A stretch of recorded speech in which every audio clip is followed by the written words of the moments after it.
Hello, hello sa inyong lahat. Tayo ay magluluto ng dinengdeng. Manguha tayo ng saluyot sa ating paso. Yan. Kukunti na yung dahon ng aming saluyot kasi lagi kaming nag-uulam ng dinengdeng. Yan. Kuha tayo ng dahon lang. Tapos iwan natin yung buto para pag natuyo ay gawin nating binhi para next year, itanim natin next year. Yan, mga kamatis namin.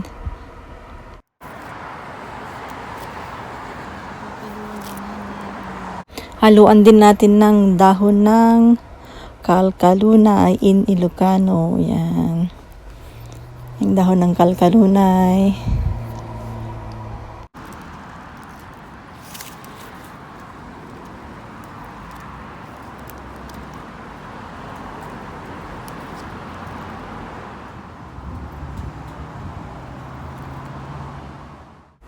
Manguha rin tayo ng talong. Yan, lagyan natin ng 2 talong.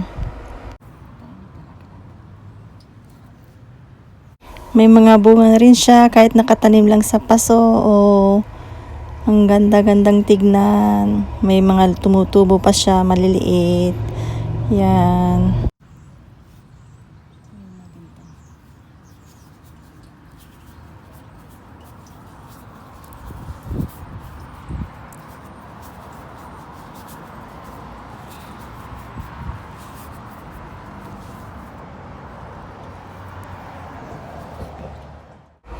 So yan, 2 lang ang kukunin natin.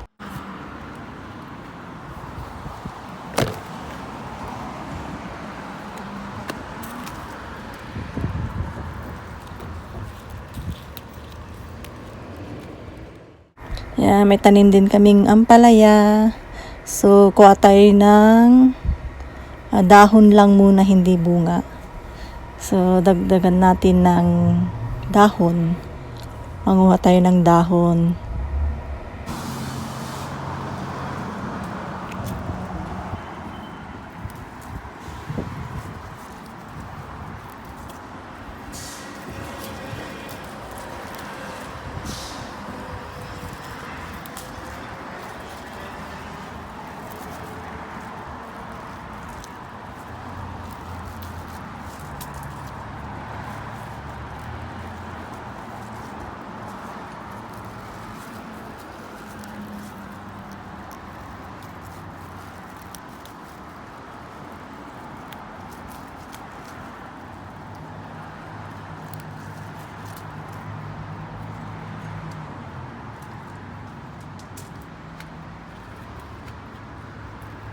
Bali, ang kunin lang natin yung mga malalaking dahon.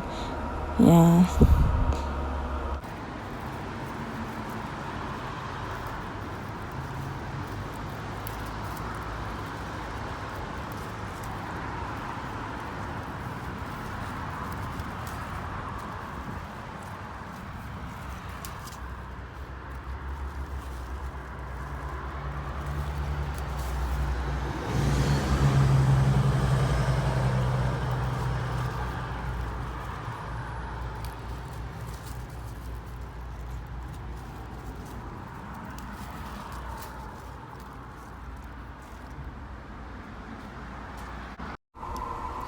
Yan, nahugasan ko na siya at na-slice ko na yung talong.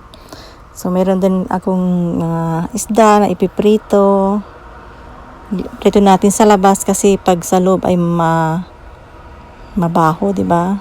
So, at least summer ngayon, so pwede kami magluto sa labas. Yan. Prito ng galunggong, my favorite. Yan, manguha tayo ng kamatis. Kasi hinog na sila, oh. Yan, lagyan natin, sahugan natin siya ng kamatis. Bali, isa lang muna ang kukunin natin kasi hindi pa masyadong hinog. Yung malilit kasi is pang salad siya, kaya hindi muna siya lutuin. Ayan, pang salad lang namin yan mamaya. Ayan, di ba? Ang gandang tignan, dami.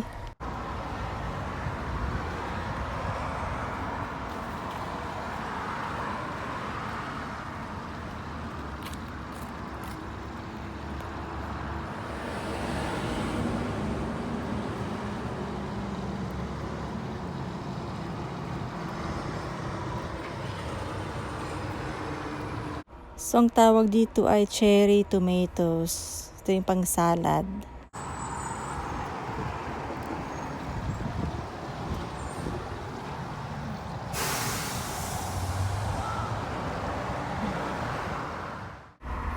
So, na-prepare ko na lahat. Ready to cook na. Lagyan natin ng sibuyas, luya, kamatis, at mais. Imbento ko lang to mais. Naglaga din ako ng mais, pero yung isa hindi ko na nilaga. Ayan, ginisa ko siya lahat, pero hindi ko na videohan. So, ayan, katapos ng ginisa ay nilagay ko na yung mais. Tsaka natin pakuluan.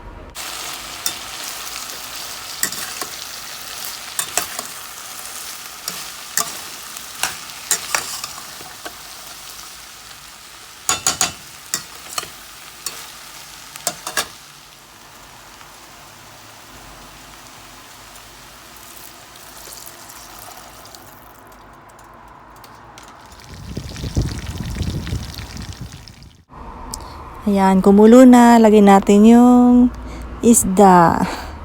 Pritong isda. So, bali 3 lang inilagay kong isda. Kasi mas gusto ko pag pritong kainin, hindi yung sinahog.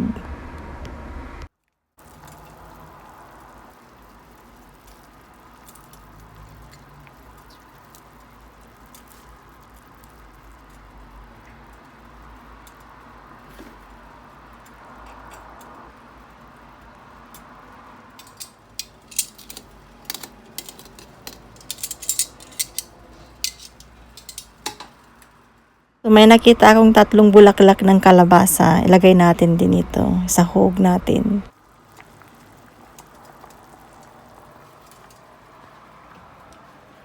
So, lagyan na natin ng bagoong.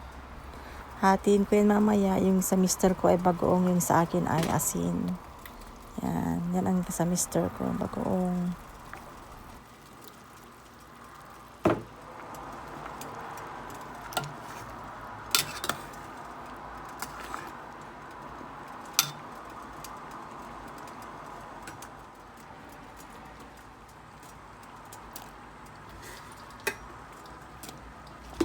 So, ilagay na natin yung lahat ng mga ingredients. Unahin muna natin yung talong.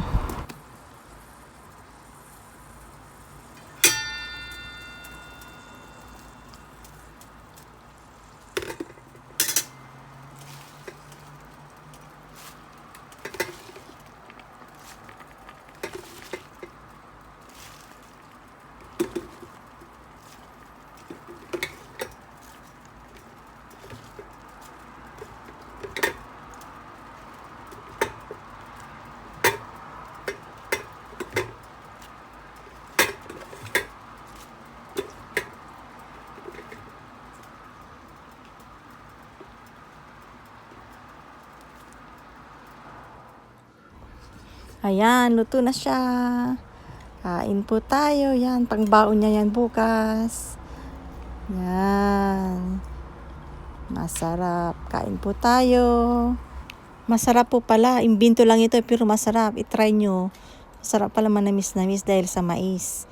So, thanks for watching. Like, subscribe, comment below. God bless.